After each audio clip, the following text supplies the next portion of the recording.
শুভ সকাল বন্ধুরা, নমস্কার সবাইকে। হ্যাপি ইন্ডিপেন্ডেন্স ডে, শুভ স্বাধীনতা দিবস। ৮০ বছরের স্বাধীনতার উদযাপন হচ্ছে আজকের দিনে। তো আজকের দিনে দাঁড়িয়ে সেসব শহীদদের প্রতি আমার সশ্রদ্ধ প্রণাম, যাদের জন্য আমাদের এই দেশ স্বাধীন হয়েছে, যাদের জন্য আমরা এই মুক্ত দেশে বাস করছি। আর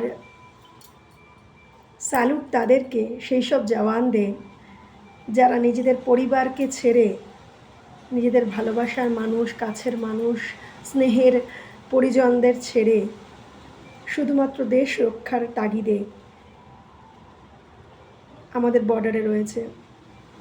তাদেরকেও আমার সশ্রদ্ধ প্রণাম। আর জওয়ানরা রয়েছে বলে আমরা সেফ।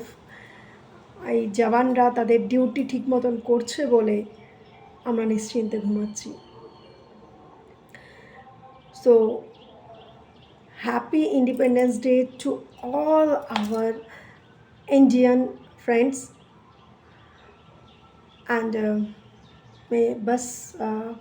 मैं फिर से हिंदी में बोल रही हूँ क्योंकि मैं दूसरे स्टेट पे हूँ। तो इसी स्टेट पे भी बहुत सारे लोग हैं इस स्टेट का जो बॉर्डर पे हैं, जो डिफेंस में हैं। तो सभी डिफेंस वालों को मेरे प्रणाम कि आप लोग हो, इसीलिए हम लोग सेफ हैं। Happy independence day to all of you. जय हिंद। आज का दिन आप लोग बहुत अच्छे से निभाए। बहुत छुट्टी का दिन है। मानती हूँ कि डिफेंस डे के लिए छुट्टी बोल के कुछ बात नहीं है, फिर भी जय हिंद। अच्छे से बिताइए आज का दिन।